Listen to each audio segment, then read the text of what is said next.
Hola, ¿qué tal a todos? Creo que ya estoy por ahí en línea. Un saludo desde la Ciudad de México.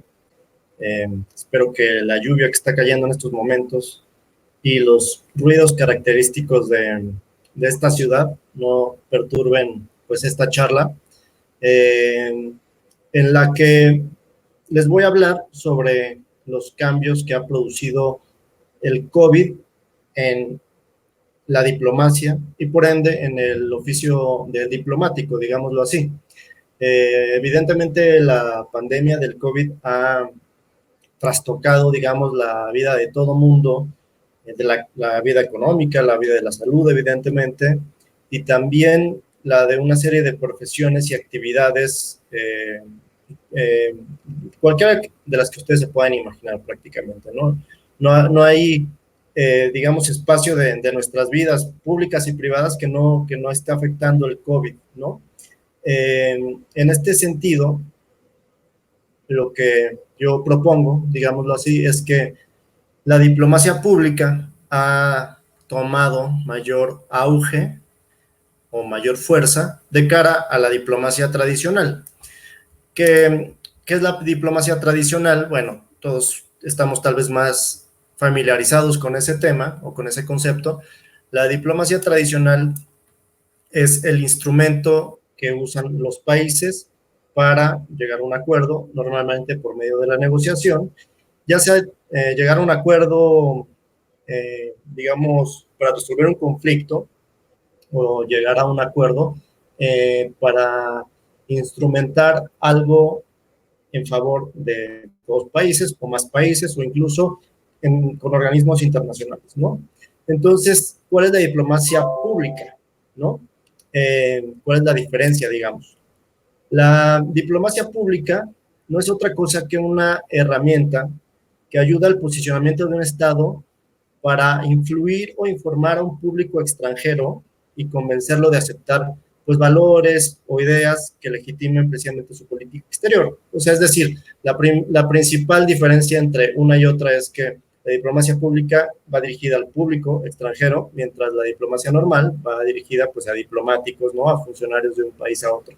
Esa es la principal diferencia.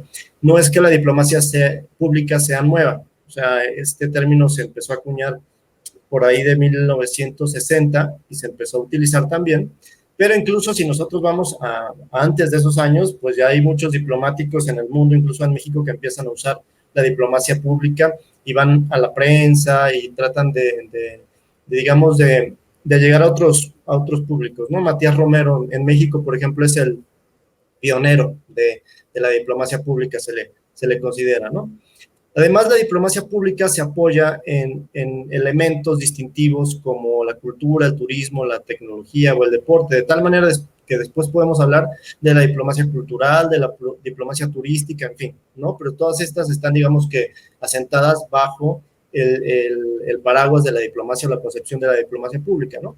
Bueno, en este sentido, pues los efectos del virus del COVID-19 han acelerado la preponderancia del uso de esta diplomacia pública en tres aspectos, creo yo. Uno, la publicidad y difusión de negociaciones internacionales o de estrategias diplomáticas, lo cual no es muy usual. Casi nadie sabemos qué se dicen en reuniones, cuáles son las posturas de países, en fin.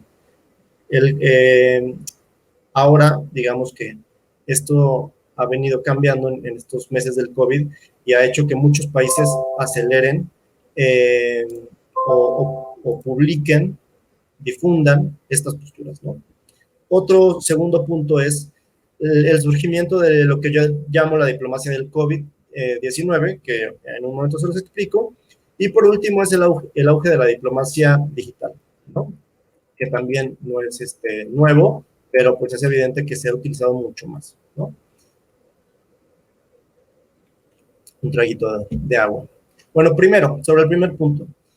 Las restricciones sanitarias que todo el mundo vivimos, ¿no? Han imposibilitado las reuniones de personas y estas reuniones cerradas, casi secretas, tan características de la diplomacia tradicional, pues no se han podido usar, ¿no? Ahora las comunicaciones entre países o funcionarios de varios niveles, digamos, se han utilizado o se han hecho con base en plataformas. No sé si me está pitando fuera un diplomático tradicional, para que no hable de esto. Pero bueno, estas reuniones ahora se llevan por medio de plataformas digitales, ¿no? Esto ha hecho que, bueno, nosotros, todo el mundo sabemos, creo yo, ¿no? Que aunque haya candados o restricciones para poder entrar a conversaciones en este tipo de plataformas, al final de cuentas es muy fácil de entrar, ¿no? Entonces, todo lo que está en la red, todos sabemos que es potencialmente público, digámoslo así, ¿no? Entonces, este elemento ha hecho que algunos países tengan o se ven obligados de aclarar ciertas posturas o de actuar de otra manera al ser evidenciados en reuniones. Pero otros no lo han hecho, digamos, obligados o de una manera negativa, sino lo han hecho como una postura proactiva, ¿no? Para armonizar el discurso público con el discurso privado, ¿no? Dos ejemplos de esto y dos ejemplos desde México.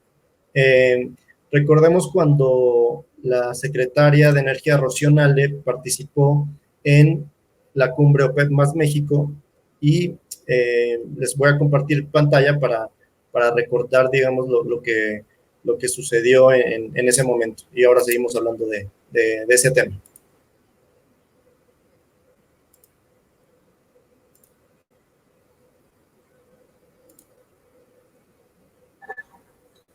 Se portaron muy bien.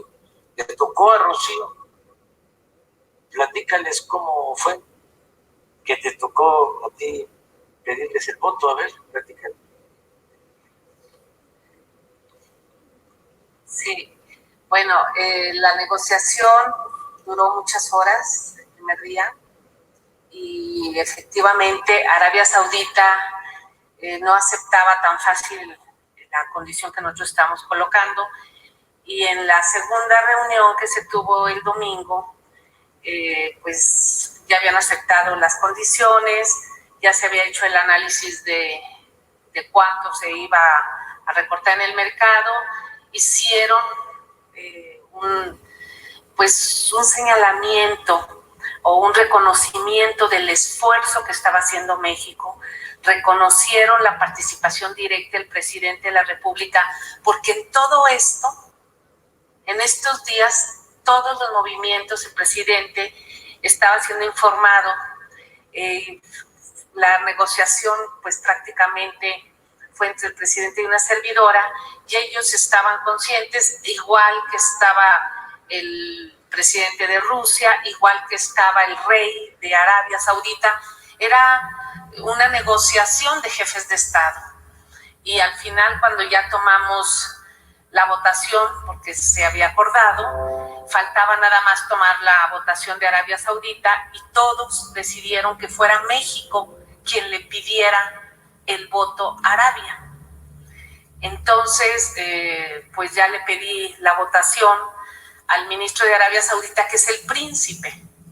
Quien está de ministro de Energía es el príncipe, y le dije, Excelencia, ya México aceptó los acuerdos, ya los 22 países también, y quiero preguntarle si Arabia Saudita va a estar de acuerdo en lo que se está planteando. Y la respuesta fue, estamos de acuerdo, y felicitamos a México, y nos pidió el presidente, el príncipe, perdón, pidió un aplauso especial para la delegación mexicana, para el pueblo de México. Can I ask my colleagues to ask me because this is a day that we should celebrate. Can I ask my colleagues to ask me that if I would agree or disagree? Who would volunteer? We just want to argue on the record, Your Highness. No, I want my friend from Mexico to ask me if I would agree or disagree. That's a very good one. Mexico, can you check the floor, please? Honorable Minister from Mexico. Can you pose the question to the chairman, Mexico? Is she there? Sí. Bueno, yo ya expresé y estoy de acuerdo, y aparte agradeciéndoles a todos ustedes el apoyo y la generosidad. Okay. Ok. Yo le voy a preguntar al ministro Excelencia de Arabia Saudita si usted está de acuerdo en estos términos. Your Royal Highness, Mexico has already agreed, and now I would like to ask you, do you agree with these terms? I go with the consent, so I agree.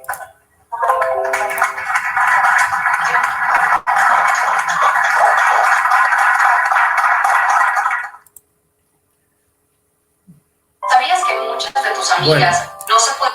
Pues ese digamos que fue el momento y desmintió, matizó, digamos, en gran medida la postura o la versión de la secretaria Nale.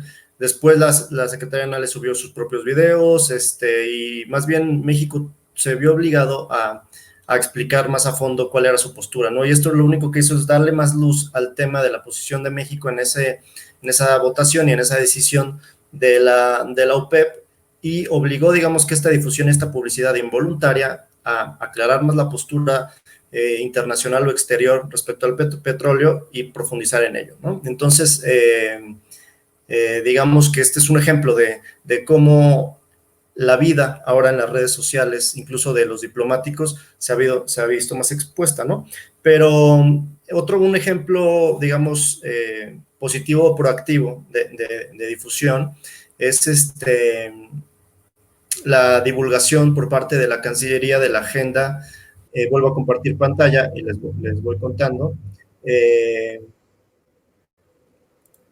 la agenda del presidente López Obrador en su visita que acaba de concluir a Estados Unidos, ¿no? Aquí vemos que en Twitter, el 6 de julio, 2 días antes, aproximadamente con antelación, a la visita de Andrés Manuel López Obrador al presidente Trump, se publicó, ¿no?, la agenda y de qué iba a tratar. Y esto, en gran parte, como una medida para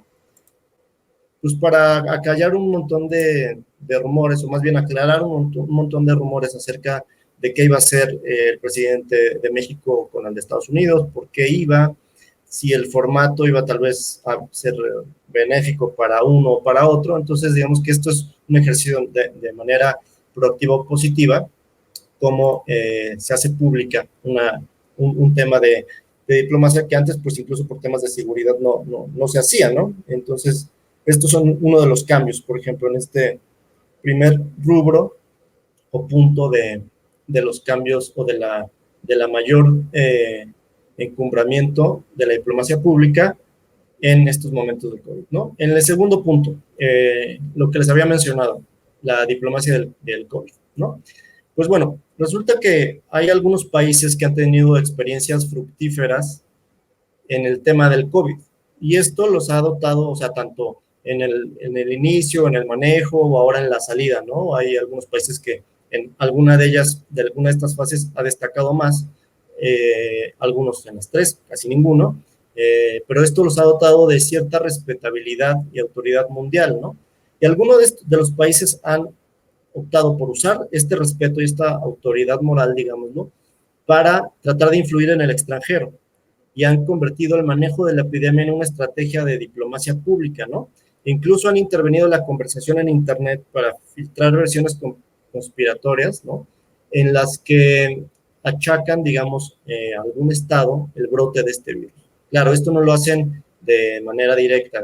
El ministerio de Rusia acusa al tal, bueno, también lo están haciendo, ¿no? Pero en estas campañas que nos llegan por redes sociales y que mucha gente, digamos, que se ha visto influida por ellas, se ha visto que están respaldadas por alguna de estas potencias, en específico es normalmente China o Estados Unidos o Rusia, quienes están tratando de culpar al otro, ¿no? al antagonista, de ser los causantes del COVID, ¿no? Entonces, ahí también vuelven a estar el Internet y las redes sociales, sobre todo, muy ligadas a este tema, ¿no? También hay muchas estrategias, ¿no? No todo es evidentemente por las redes sociales o el Internet. Ha habido países como Japón, Arabia Saudita o Corea del Sur que están utilizando lobbies, pagando lobbies para promover en esferas influyentes de muchos países, pues, esfuerzos, ¿no? Para tratar de mitigar la imagen que se han estado construyendo con esta pandemia, ¿no? Y para así salvaguardar su reputación internacional, ¿no? Entonces, por ejemplo, Corea del Sur, si no me equivoco, con un lobbying muy poderoso, en algún momento logró que Estados Unidos no prohibiera los vuelos de su país para su propio país, ¿no? Es decir, que no se prohibieran los vuelos de Corea para Estados Unidos, ¿no? Usando este tipo de lobby, ¿no? Otra característica de la diplomacia del COVID es por ejemplo, parecer o ser un actor mundial fuerte que coopera y que ayuda a los demás países con suplementos médicos, con los mismos médicos, ¿no? China, en esto, digamos que ha repuntado y ha logrado reconstruir de alguna manera su imagen deteriorada como país en donde surgió el brote, pero también lo han hecho es decir, no nada más dan la ayuda, sino difunden toda la ayuda que dan por todos los medios posibles, e igual, si es necesario pagar para posicionar esos apoyos, digámoslo, pues lo han hecho, ¿no? Incluso Macron, el presidente de Francia, en algún momento en estos meses se quejó y dijo, ¿por qué solo se sabe de la ayuda que está dando China si yo también estoy dando ayuda, ¿no? Y hay otros países, ¿no? Incluso Estados Unidos, aunque digamos que la importancia que Estados Unidos le ha dado a ayudar a otros países es mucho menor, ¿no? Y a esto podemos trasladarlo a otra más de las esferas que se están viendo, ¿no? Que es la lucha por tener la vacuna que cura el COVID, ¿no? Y ahí también otra vez las potencias China, Estados Unidos y Alemania, por ejemplo, están disputándose en cierta medida, en gran medida, a ver quién va a ser el primero en presentar la vacuna salvadora. Y esto, lo infiero yo, pues va en contra o demerita seguramente la cooperación internacional en materia de investigación, ciencia y tecnología. Supongo que esta lucha también está impidiendo que converjan los científicos de algunos países para tratar de juntos encontrar pues la cura o la vacuna, ¿no? Pero es esta misma lógica en la que las grandes potencias, digamos, han entrado ya en alguna medida empujado e influido a gran parte del mundo a actuar de esa manera, ¿no? Por último, el tema de la diplomacia digital, ¿no? Que se ha vuelto pues, fundamental para que los actores diplomáticos, ya sea pues, desde un jefe de Estado hasta un embajador, usen las redes sociales para tratar de alcanzar audiencias de manera más inmediata y así enviar sus mensajes pues, de manera más efectiva, o bien tratar de controlar la narrativa de una situación, ¿no? Que quieran comunicar pues, a la sociedad o al mundo. Esto ha hecho que si de por sí antes del COVID los países o los funcionarios o los mismos presidentes acudieran a las redes sociales con mayor o con alguna presencia, esto se ha incrementado. En un momento en el que pues gran parte de los usuarios de internet están volcados en sus redes sociales por el confinamiento, pues en busca no solo de información, sino de distracción, ¿no? Entonces se ha trasladado para allá. Un ejemplo de esto es que en las últimas semanas el gobierno de la República Socialista de Vietnam abrió por primera vez sus redes sociales, ¿no?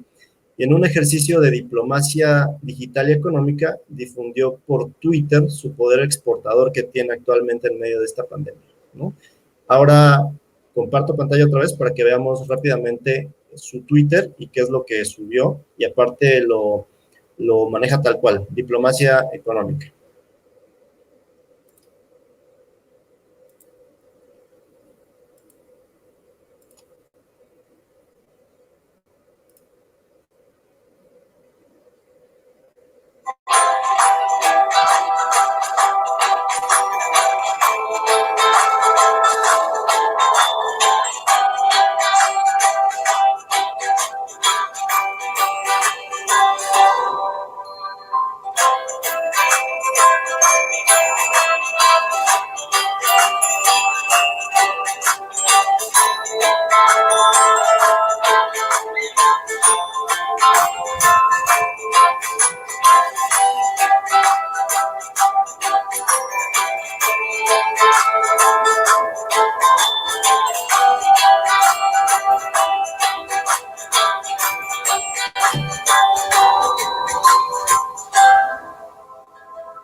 Bien, bueno, pues este es un ejemplo de cómo países un tanto más, digamos que muestran reticencias a entrar a esta era digital, pues lo han tenido que hacer, ¿no? Para también poder mostrar, pues, esto que se denomina como poder suave, ¿no? Que tiene varias vertientes. Uno de ellos es el económico, ¿no? El cultural es el que normalmente se usa, por ejemplo, México usa mucho, ¿no? Entonces, bueno, pues resulta que ahora Twitter, YouTube, Instagram y otras redes sociales pues se han convertido en plataformas que han servido para la comunicación diplomática, ¿no? Aunque claro, la diplomacia digital, digámoslo, tiene sus riesgos porque también aloja a movimientos opositores o críticos de diversas decisiones gubernamentales. Por ejemplo, el caso del movimiento Black Lives Matter, ¿no? Las redes sociales no se pueden controlar, su narrativa no se puede controlar, los algoritmos, los bots. Por tanto, la diplomacia digital tampoco es que pueda dominar un tema o lograr que el mensaje que quiera enviar se imponga y que no se revierta. Claro, la diplomacia también puede hacer el uso de estas intervenciones artificiales, digamos, ¿no? Para contrarrestar estas campañas, pero sobre todo también puede ser víctimas de ellas, o sobre todo quedar relegada o desacreditada ante movimientos sociales o campañas surgidas genuinamente, como la que acabo de mencionar, ¿no? Ya para cerrar, digamos que la diplomacia digital también se ha visto afectada por el mismo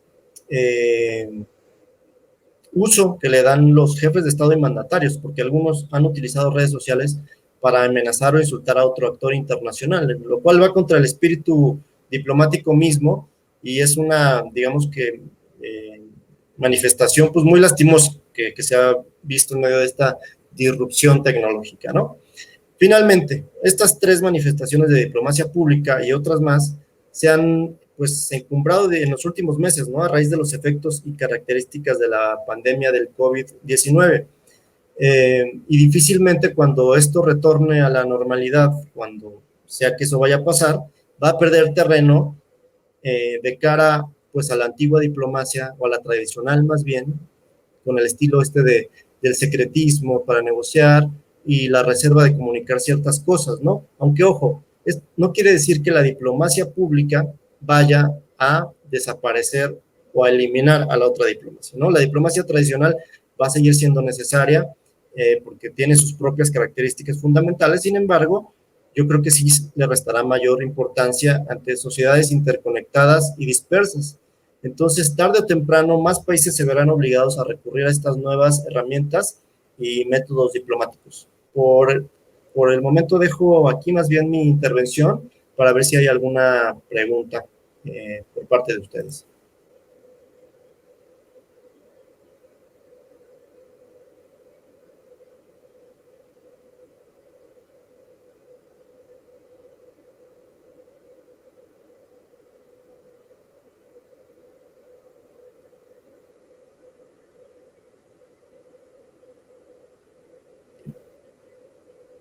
Perdón, no había visto a Ángel Rodríguez. ¿Puede ser peligroso las redes sociales de gobiernos?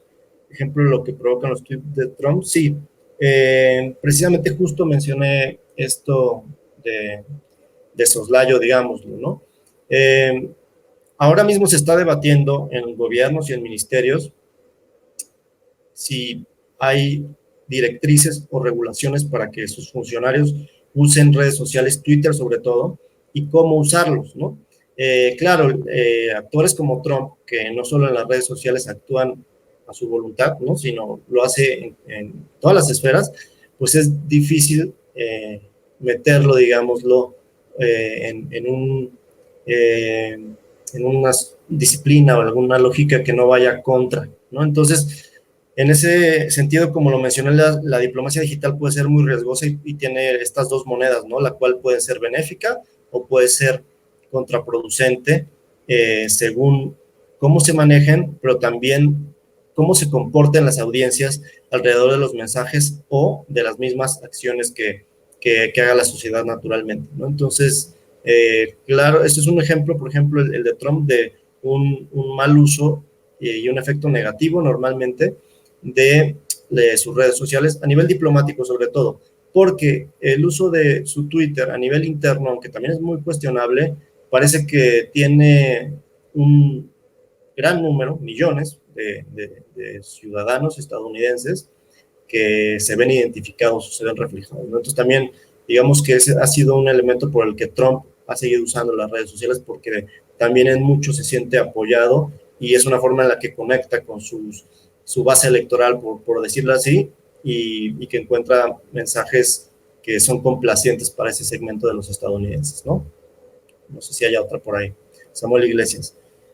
¿Consideras prudente la reunión llevada a cabo el día de ayer en Estados Unidos a pesar de los altos contagios en ambos países? Bueno, indudablemente una reunión entre personas tiene algún riesgo en estas condiciones, se quiera o no se quiera, ¿no?